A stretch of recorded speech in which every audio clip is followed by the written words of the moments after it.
Dan saya rasa satu lagi yang saya rasa dilema lah, yang banyak dibincangkan juga adalah bagaimana nak mengimbangi local industry dengan keperluan kita nak memberi pilihan lebih banyak kepada public untuk mendapatkan EV yang lebih affordable. Apabila baru-baru ini MITI telah mengeluarkan satu polisi baru untuk dikatakan end of chip imported EVs. Apabila MITI tidak boleh membenarkan kereta-kereta CBU, iaitu kereta yang dah siap import ini under 200,000 before taxes untuk masuk ke dalam negara, dan juga kedua adalah berkaitan dengan dia punya output 180,000 tu kan. Jadi bila jadi berlaku macam 180,000? 185 kilowatt. 180 kilowatt. 180,000 watt. Pandai lah kau. 180 kilowatt power output dia. Betul. Jadi bila macam ni, ramai yang risau kereta-kereta yang BYD Atto apa semua ni yang biasa kita pakai sekarang dah tak boleh masuk dalam pasaran kita, sebab nak melindungi kita panggil yalah so called national industry ni, sebab yalah dia ada ekosistem dia semua. Macam mana kita nak imbangkan benda ni dalam keadaan kita punya neta sangat ambitious, Wabi. 80% pengguna rakyat Malaysia menggunakan kereta EV dalam masa berapa puluh tahun lagi, by 2050. I maybe nak add on to what Haziq cakap lah. I think the conversation yang paling kuat adalah consumers merasakan, atau rakyat Malaysia merasakan, is it fair to the consumers, because finally diorang rasa macam market start to be flooded with kononnya more affordable. Sebelum ni kita tengok BMW and all, BMW, Porsche, Mercedes punya electric vehicles, and now slowly more and more Chinese made EVs coming in. Tapi with this new policy, mereka rasa, or mereka takut yang okay, that's it for cheap EVs lah. Untuk pengetahuan yang menonton lah kan, bukan semua, saya ingat ialah kita perlu terangkan juga apa sebenarnya dasar ini kan, kenapa kereta tak boleh masuk kan? Kenapa tak boleh masuk? Malaysia tak ada lagi selain daripada yang Proton dan juga Pro 2 tu, saya tak rasa kita ada local assembly of EV kan. Ada syarikat-syarikat lain yang antarabangsa ada yang local assembly kat sini, tak ada. Semua kan? baru nak buat. Semua baru nak buat BYD kan? macam kita dengar tu lah. Xpeng nak buat kat Melaka, Wuling nak buat kat Segambut, Limoto nak buat kat Gurun, Cherry nak buat kat Shah Alam, Honda tak ada lagi. Kan. Jadi maksudnya kita tidak ada CKD. Kita tak ada CKD kan. Jadi semua EV yang kita duk tengok selama ni, BYD tak BYD-nya semua, itu semua CBU kan. Dia dibuat di China lah, kemudian diimport terus biji kat sini kan. Industri kereta kita ni untuk mengimport kita perlukan AP, approved permit, nak boleh buat masuk. Jadi dasar MITI sekarang ialah MITI tidak akan lagi memberikan AP kepada kereta-kereta yang kosnya ialah kos sebelum cukai ni tau. Kos kepada manufacturer ialah bawah 200,000. Itu bermakna kereta-kereta yang kita duk tengok sekarang ni semua, apa nama ni, BYD ke Great Wall ada juga kan, GWM ke apa semua tu takkan ada dah, tak boleh buat masuk kat Malaysia lah, sebab harga dia orang ni dalam 150,000 semua kan. Dan yang ada hanyalah inventory yang sedia ada, yang dah dibawa masuk. Nanti bila dijual dah habis, yang itu tak adalah, nak tak nak orang kena beli Proton ataupun Pro 2 lah, yang macam Pak An kata tadi kan. Dia ada macam-macam perspektif yang kita kena tengok secara menyeluruh kan. Okey, satu yang Haziq sebut tadi, keperluan negara supaya orang menukar kepada EV secepat mungkin kan. kalau ikut sasaran jangka panjang kita melalui NETA lah, Pelan Peralihan Tenaga Negara, kita perlukan kereta di Malaysia ini pada tahun 2050 80% itu adalah EV. Kalau kita tak mencapai yang itu, maksudnya pergantungan kita kepada import gas daripada luar negara itu lebih tinggi, kan? So satu ialah peralihan kepada EV lah, yang itu diperlukan bukan semata-mata soal keterjaminan tenaga. Sekarang yang lebih mendesak ialah untuk mengurangkan subsidi minyak secepat mungkin lah, kan? Itu satu. Satu lagi perspektif ialah perspektif rakyat lah pula. Rakyat memang lebih baik menggunakan EV. Kenapa lebih baik rakyat menggunakan EV? Lagi murah. Maksudnya apa? Kereta murah. Dari segi tenaga tu. Cost. Fuel cost is cost to run. Dia tak ada maintenance, kan? Kemudian especially fuel cost lah. I think fuel cost EV untuk charging, ialah kalau kita kira pada rate electricity, kan, berbanding dengan harga RON 95, I think is what, 60% cheaper. 60% cheaper. Jadi kalau sekarang 1 bulan keluar dengan subsidi pun, minyak yang ada sekarang ni, kalau 1 bulan katakanlah dia habiskan RM100 untuk RON 95, sebenarnya kalau dia ada EV, sebenarnya dia belanja RM40 je. RM60 tu dia simpan, kan? 60% cheaper. Kan? I've heard it being cheaper lah. I think it's 60, depending on car lah dan juga usage, but is about what, 40 to 60% cheaper. Ada some kawan yang I think pergi kerja lebih kurang 10 km, they all spend about RM30 a month to run the EV car. Dia kata ialah kalau macam equivalent kepada isi penuh satu tong. Tank. Penuh satu tank RM25. So You mean 25 je? Oh, pada equivalent. Equivalent dengan minyak biasa. So betul lah, lebih kurang kalau minyak, in fact that's higher, sebab satu tank lebih kurang RM100 dengan harga subsidi sekarang, kan. So untuk the same mileage tu, kalau RM25, that's 75% cheaper. So that's why dia ranges between 40 to 60% cheaper lah, kan. So sebenarnya benda tu baik untuk rakyat, kerana more money in their pocket, kan. Juga baik untuk negara lah, kerana maksudnya kalau orang kurang pakai RON 95, pakai petrol ni, jumlah subsidi yang dibayar tak adalah sampai 7 billion a month, kan. So itu pun diperlukan untuk rakyat lah, kan. Okay, that's one side of the argument why kita nak kena sebenarnya, sebab itu ada dasar-dasar negara untuk mempercepatkan EV adoption. Kemudian EV adoption ni dia bergantung kepada infrastruktur, kan. Charging station. Dia chicken and egg. Sebab syarikat yang nak memasang charging station ni, kalau orang tak ramai pakai EV ataupun EV ni hanyalah di sekitar KL, maka charging station dekat KL sajalah. Itu yang bila balik kampung tu bergaduh, orang beratur panjang, siapa yang PHEV pun kena marah. Janganlah charge kat sini, ini untuk kita orang saja, kan. Sebab bila jumlah EV belum sampai critical mass, maka syarikat-syarikat pun ditengok dekat mana yang banyak EV sajalah. Kalau the further away daripada Kuala Lumpur, lagi kurang lah, kan. Okay, itu di pihak rakyat semua, kan. Di pihak industri macam mana? Dan di pihak industri itu pun, sebab itu dia quite dicey juga soalan yang Pak An tanya ni. Di pihak industri macam mana?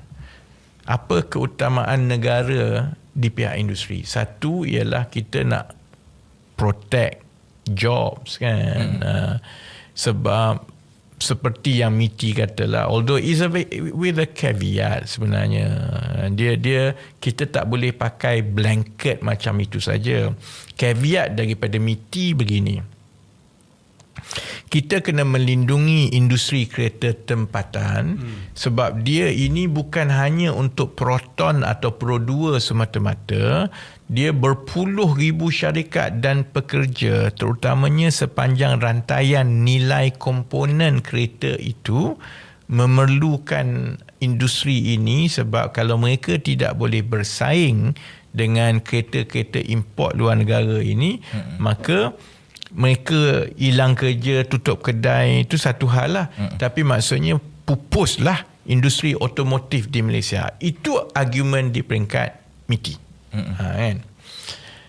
Untuk menjawab yang apa nama ni Pak An tanya tadi lah.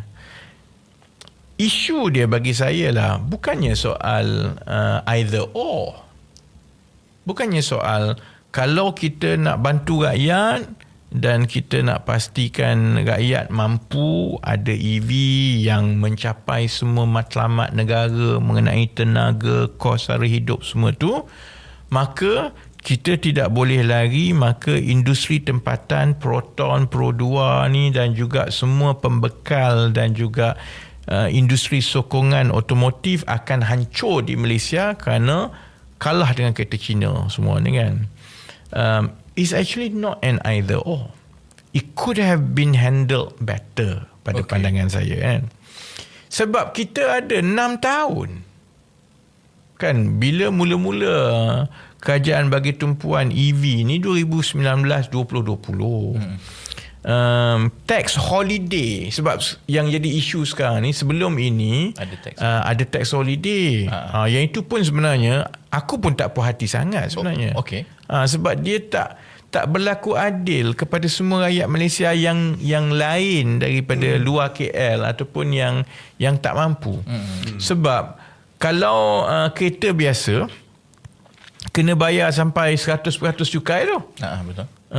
Budak miskin yang duduk dekat Gua Musang pun beli Proton Saga kena bayar cukai 100% kan.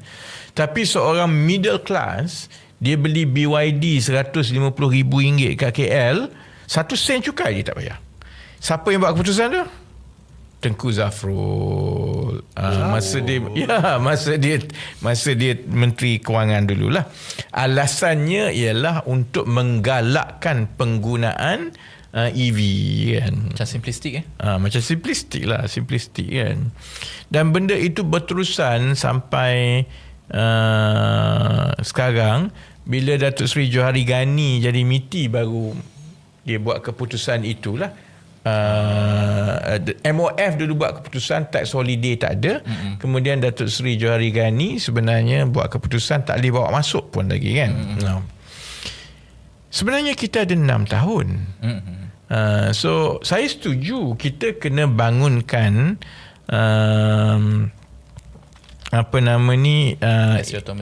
industri otomotif yang tempatan ni satu, yang Pro 2 dengan Proton.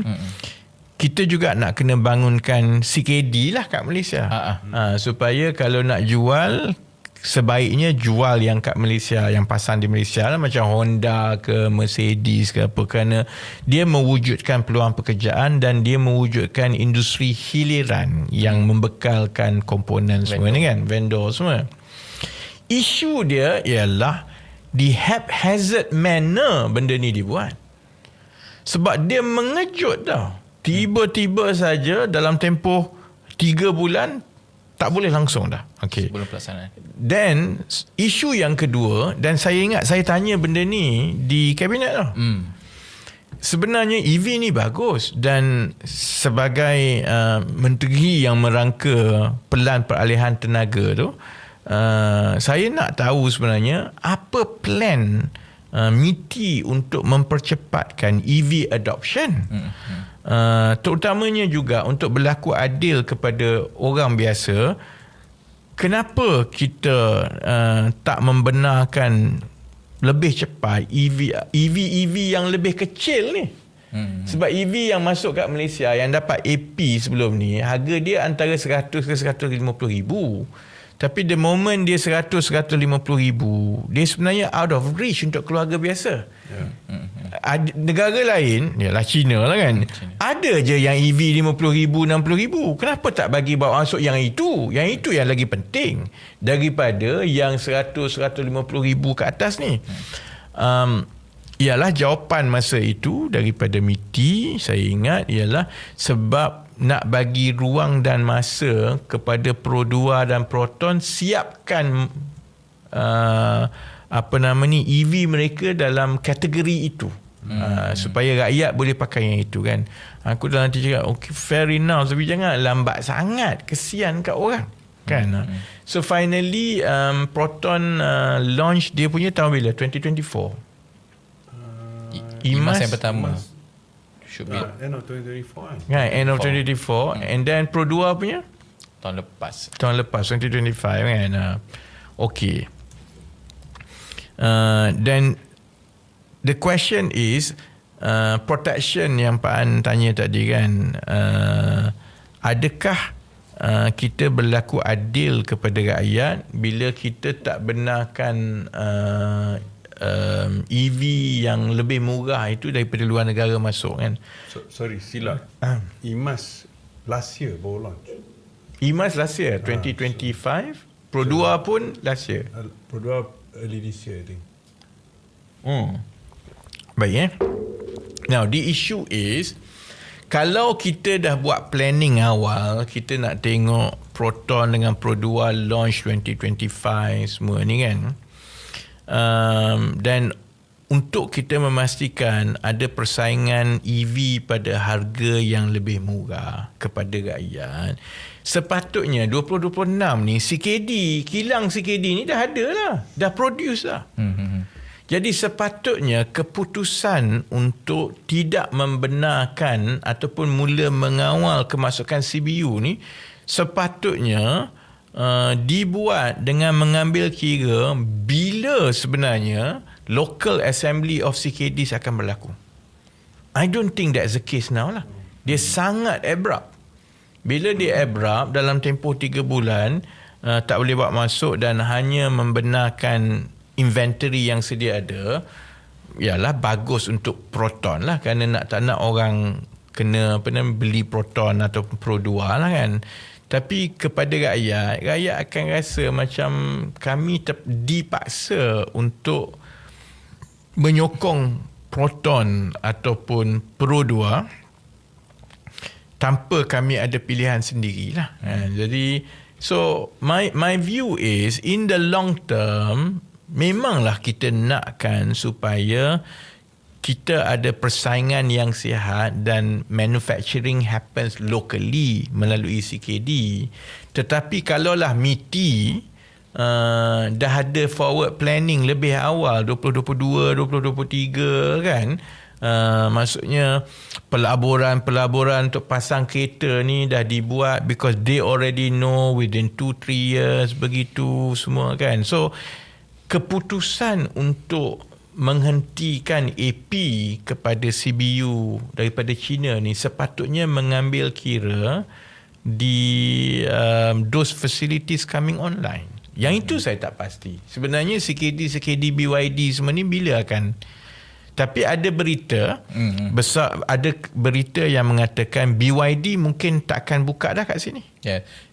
Yang kecoh beberapa bulan lepas juga kan, dia bila nak buat dekat sini, tapi kerajaan pula impose syarat yang agak pelik. Contohnya kena ekspor 80%. Jadi saya rasa mungkin BYD pun rasa tersepit lah, macam mana ni CBU tak boleh bawa, tapi nak buat CKD macam dia macam ni pula.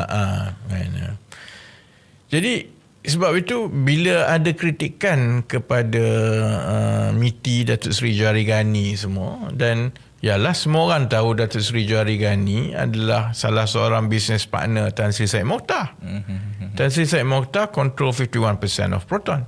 Dia tak membantu lah.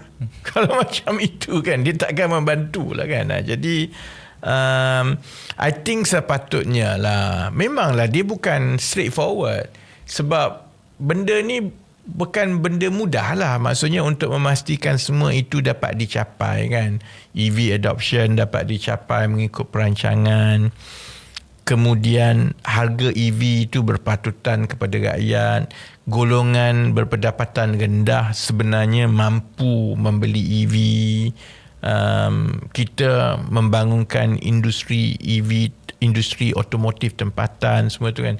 Semua ini benda yang perlu berlaku secara simbiotik sesama sendiri. Jadi dia tak mudah. Jadi bila tak mudah itulah maka ia memerlukan perancangan yang lebih awal kan. Jadi sekarang saya tak pastilah apa perancangan atau pengumuman daripada MITI, plan dia semua tu kita tunggulah. Tapi buat masa sekarang maksudnya kita nampak gagal untuk tempoh 3 tahun 4 tahun yang lepas lah. Kita gagal menyelaraskan dan merancang dan meyakinkan semua ini. Macam BYD, bila kita letak syarat macam tu, kalau dia cabut keluar daripada Malaysia, memang kesianlah kat rakyat Malaysia kan. Jadi ini antara perkara-perkara yang akan terus kalau tak berhati-hati akan menyebabkan imej Proton dan Pro 2 sebenarnya akan tak cantik lah. Kerana orang akan kata we are protecting Proton dan juga Pro 2 at everyone's expense, dan menjadi tanggungjawab kerajaan precisely to protect and to grow Proton dan Pro 2 juga untuk strike the balance. And for the time being I don't think the balance was struck. Dan kita tak pasti apabila ada so-called monopoli ini, adakah harga itu akan turun atau affordable kepada rakyat sebab persaingan tak ada? Memang that's given lah. Kalau korang tak hidup zaman 90s. Okay. Saya hidup lah. Tapi maksudnya masuk hidup tu maksudnya saya tengah berenang tak bawa kereta lagi lah zaman 90s kan, zaman 80s kan. Especially 90s lah yang memuncak sangat tu. Nak beli Proton kena tunggu 6 bulan. Lamanya. Masa first launch lah. Tak. Memang masa tu dasar dia memang susah. Kereta lain mahal semua kan. Masa tu Toyota semua. Jadi I think most probably 4 out of 5 cars were Proton back then. I think. Jadi maksudnya monopoli ni bila tidak ada pilihan, memanglah kualiti tak begitu baik kerana why bother? Kan? Sebab itu dulu-dulu orang buat lawak pasal Proton, apa nama ni, dia punya side mirror tu tolak sikit jatuh kan semua. Sebab why bother kan? Nak tak nak, orang nak beli kereta, they have no choice, they have to buy Proton. Jadi is without question, kalau rakyat tidak ada pilihan, maka dia sebenarnya in the long run dia tidak mempertahankan Proton pun. Dan kalau tengok kepada industri US lah, industri US punya car automotive industry kan, buat pusing kok mana pun US, akhirnya dia punya car industry to fail. Sebab mula dia tak boleh compete dengan Japan. Sebab Japan was a lot more efficient, competitive, high quality and cheaper kan. So dia tak boleh compete dengan US. The most yang dia boleh buat ialah dia paksa Japan buka kilang dekat US. Sebab tu you tengok banyak Proton, banyak Proton pula, banyak Honda, banyak Toyota di Japan lah, because of the Accord Plaza 1991 dulu, that created that lah kan. Sekarang tak boleh compete. Even European, even US, especially US, tak boleh compete dengan China pula. Even Japanese pun find it quite difficult to compete dengan China kan. Jadi saya tak katalah kita patut lepas tangan Proton semua ni macam itu. But we have to accept reality bahawa the best way is to compete. How do you phase in the competition tu? Kalau orang nampak dia sebagai blank check kepada Proton ataupun Pro 2, is also not good for Proton Pro 2 because dia tak ada push untuk dia step up the game. And then also the issue of because that protectionism policy tu sangat kuat, kita pun tak ada innovation lah. Yalah, precise, tak ada innovation lah. Tak. That's what happened to China, and that's why diorang maju. So Ini menariklah bila aku tengok ahli parlimen PKR Bayan Baru ni, tengoklah macam mana dia nak bersilat. I'm not saying that it's easy. Mungkin orang kata mudah lah kau komen, kau bukan menteri. Yalah, but then again, if you are menteri, especially in the case of Zafrul, daripada you menteri kewangan sampai you jadi menteri MITI, managing this whole cerita EV ni, you ada 5 tahun, 6 tahun. And akhirnya jadi macam ini kan. Mungkin last lah, don't you think mungkin kita ada masalah dengan macam mana they run ministry? MITI fokus kepada ekosistem perdagangan apa semua, tapi EV ni kita ada matlamat lain yang lagi besar, ialah untuk untuk memenuhi neta punya aspirasi semua, yang mungkin MITI macam bukan KPI saya. Mungkin dah tiba masanya EV ni kita pindahkan ke kementerian lain ke, ataupun whole of government approach ke? Ini macam soalan mesyuarat jabatan kerajaan je. Yalah, itulah kerja jabatan kerajaan. Dia berebut siapa nak jaga apa. Actually, pandangan saya EV, kereta industri memang patut dekat MITI lah. Cuma janganlah silo. Janganlah silo. Dan setiap kementerian dia jaga apa pun, dia tak boleh fikir pasal dia saja, dia kena fikir pasal keseluruhan negara ya. Call it whatever you want to call it lah, whole of government. Ini semua consultant punya word yang masuk dalam dokumen tapi tak dipraktikkan. Ambil contoh yang bagus macam cerita padu tadi lah. Hanya kerana benda tu dibuat oleh Kementerian Ekonomi. Kalau benda tu dibuat oleh MOF, tak adalah isu dia. Semua dah lama jadi dah. Kan? So I think MITI is the best kementerian untuk menguruskan EV car ni kan, adoption semua. Tapi dia tak boleh silo, dan dia kena melihat matlamat yang berada dalam tanggungjawab orang lain, itu juga tanggungjawab dia lah. And then strike a balance.